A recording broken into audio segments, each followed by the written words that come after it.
Io ho una grande fiducia nella magistratura.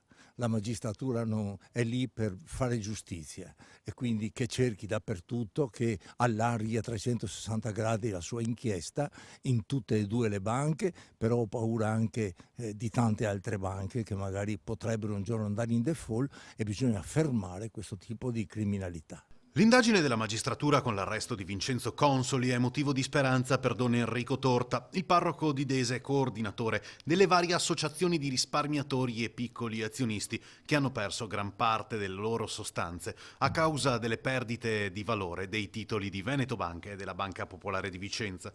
L'ex amministratore delegato dell'Istituto di Credito di Montebelluna è finito ai domiciliari con le accuse di aggiotaggio e ostacolo all'esercizio delle funzioni delle autorità pubbliche di vigilanza.